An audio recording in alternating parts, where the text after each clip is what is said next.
Records are really quite arbitrary things. However, the knowledge that you are the first, fastest, or the youngest is, for want of a better word, rather cool. It wasn't until I had returned from my first solo trip around the Balkans as a remedy from Europe that I learnt of a record that existed to be the youngest person to visit every country in Europe. I thought I could break it. I did. In undertaking it, though, I realized the differences between places all called European, which caused me to question what being European actually meant. This past year, I wrote a book that explores my answer to this question by drawing on my experiences. And today, I want to illustrate the complexities of being European by sharing with you some of these experiences that taught me about the varied realities of being European. The immediate question I had, and one of question that you probably all have sitting here right now, is what does it actually mean to be European? European is certainly not a cut and dry definition. Every country, especially the UK, loves to make its case as to why it is or isn't part of Europe. Therefore, the supposedly empirical fact of how many countries exist on this set landmass becomes remarkably subjective. Heated discussions I shared between Kosovans, Serbians, Russians, and Ukrainians alike prove just how fractious issues of national identity and Europeanization are. The title European is seen as taboo in many countries, something Farage and Lukashenko would likely agree on. For this record, fortunately, I wasn't required to visit all overseas territories, as Ryanair is yet to service a Gibraltar to French Polynesia flight route. This was rather fortunate. Depending on what side of the River Drina you stand on, Kosovo does or doesn't exist, but Ryanair flies there, the latter being irrefutable proof of its European status. Other unrecognized countries, like Sealand and Transnistria, weren't required, though both are certainly worth a visit. Russia and Turkey can also both be defined geographically as European due to their population distributions, or rather lack of them. These areas circled in red show just how many problems arise when trying to define Europe. Despite all these differences in opinion and totals ranging from 34 to even 59 countries, these were the countries that I had to visit. The only other rules I had to follow were I had to go it alone. Unsurprisingly, visiting Ukraine at a time which turned out to be 5 days before the war wasn't on many people's holiday plans.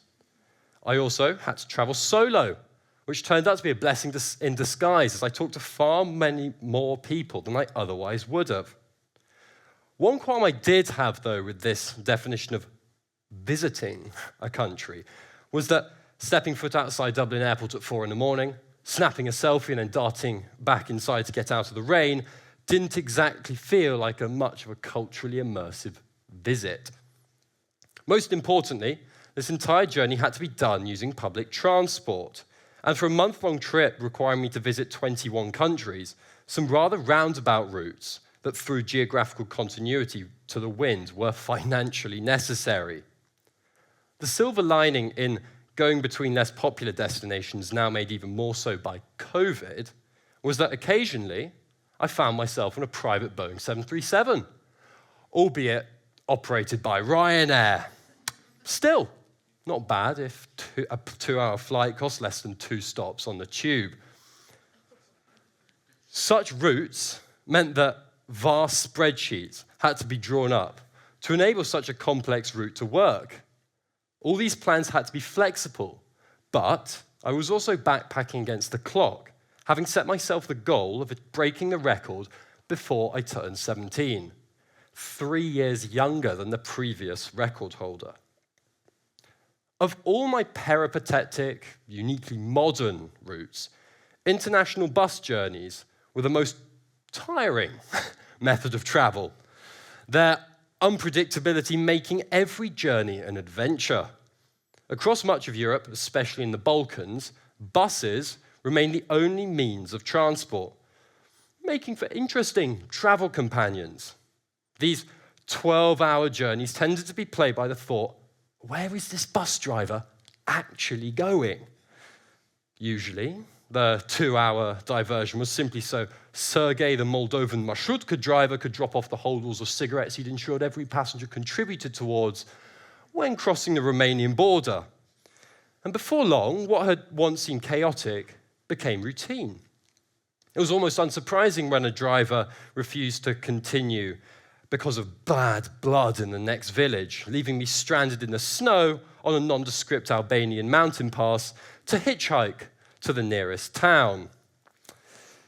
As entertaining as journeys on semi-formal bus networks were, there did come a point at which, with slightly too many Kalashnikovs for comfort resting on the back seat, a trip on the Swiss railway network was a necessary antidote. Sometimes, though, even pilots decided they didn't fancy going where they were supposed to.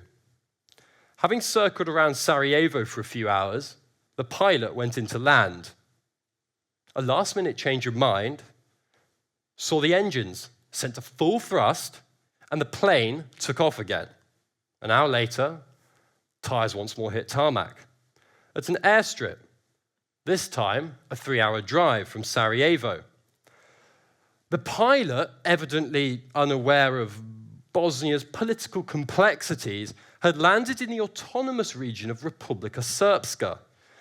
Bosnia's divisions were such that it meant Wizz Air Flight 64638 was met by a tank entourage on the runway, and my passport was promptly confiscated for reasons eventually justified as thorough anti-forgery checks. Once released into rural Bosnia and squeezing in a car between some farmers and hitching a lift to Sarajevo, where they were headed for market or possibly the Lenin lookalike contest, that I thought was my best bet. I saw little of the city before my bus to Belgrade the next morning. Bosnia and Serbia aren't exactly known for their smooth diplomatic relations, and their roads reflect that. Hours of snaking single-track, semi-paved roads would lead me across the river Drina and into Serbia, though not without further complications. 3 hours into this journey, and feeling increasingly carsick, the bus stopped. However, on stepping out of the open back door, I received a hit from the driver's fist rather than fresh air. Literally taken aback and not wanting to be stranded for a third time in the past 4 months, a peculiar shoving match ensued to see who could push the other out of the bus for some reason. Fortunately, I managed to slip past him, retreating to the back. To my surprise, that's where the matter seemingly ended. He continued driving, and I concluded he had decided it wasn't worth not being paid for arriving late. With hesitant translations from a few fearful passengers, I was told how what was happening was a relatively common setup for a driver fancying himself a little extra cash. I sat anxiously waiting for what I was told would be the arrival of a corrupt policeman to arrest me. Fortunately, I avoided arrest under false pretenses thanks to a chance befriending of a cop the night before outside the central bank. I remembered he was on transfer from Zvornik, the last Bosnian city I'd go through, where the driver planned to set me up. This policeman's kindness and ability to call ahead meant I wasn't the one who ended up spending the night in a Bosnian jail cell and safely crossed into Serbia over what NATO labeled in 1992 as the most dangerous border checkpoint in Europe and reached Belgrade. The countries I remember most fondly are those where I connected with locals. By far the question I'm asked the most is, what is your favorite country? North Macedonia, a combination of absurd neoclassical architecture, pseudo-London buses, and pristine nature reserves, is an answer few expect. I arrived with no expectations that were soon altered by the hospitality and gratitude shown to me by locals for visiting their countries. My visit was brief, but extremely eventful. I'd be staying in what I thought was a hostel, but turned out to be a repurposed laundry room in the side of an abandoned hotel rented out by a taxi driver. With no phone reception, my only method of contacting the number on the booking reference was to find someone who could help. Fortunately, I was in the right place. Unfortunately, it'd be a couple of hours before the taxi driver, Vane, arrived. The man who I'd eventually found and had phoned said I could wait inside another part of the hotel with him. And so I found myself sat around a conference table in a dimly lit abandoned hotel basement at a meeting of the League of Macedonian Communists, planning what would turn out to be an unsuccessful government overthrow that summer. Once Vane eventually arrived, profuse apologies were made by ensuring I was taken to the old Ottoman bazaar to sample the Loka Shopska salad. Had I stayed in the Marriott, I doubt my evening would have been quite so eventful. The next morning, returning to the bazaar on a bike Vane insisted I borrow, I struck up a conversation with Sasha, a former colonel in the Yugoslav army, outside the shops bursting with old military equipment. A few hours of talking, accompanied by some rather potent rakia and espresso shots, led to the relevant paperwork being sourced, and I was sworn in as a second lieutenant in the now disbanded Yugoslav army and awarded my epaulets. Listening to stories from people across all walks of life was the most rewarding thing about visiting every European country. Coming from a country with free healthcare and education, it's easy to arrive in Moldova with predisposed opinions of the people you are yet to meet. With a gross national income 90 times lower than the UK and an economy often described as corrupt and agrarian, Moldova is usually framed in bleak headlines. These attention-grabbing stories tend to focus on when things go wrong, and these center around some unpleasant characters. However, such people are always in the vast minority. Traveling on a shoestring, it was an inevitability that I would encounter characters who would disrupt my plans, but taking the perspective that each deportation is simply an opportunity to polish your argument for next time, these rare mishaps soon became character-building learning experiences rather than problems. Over the next few years, it's likely many of you sitting here today will embark on your own solo expeditions. I encourage all of you wholeheartedly to do so, but make sure you take the time to listen and learn from whoever you meet along the way. Moldovan goat herders often have as much to teach you about you being European as a professor. I set this record with this 36-liter rucksack, a pair of trail runners, 3 sets of running kit, and a spreadsheet the length of a short novel. But more than anything, what I truly relied on, what I learned through nights on airport floors and days battling COVID restrictions, was patience and resilience.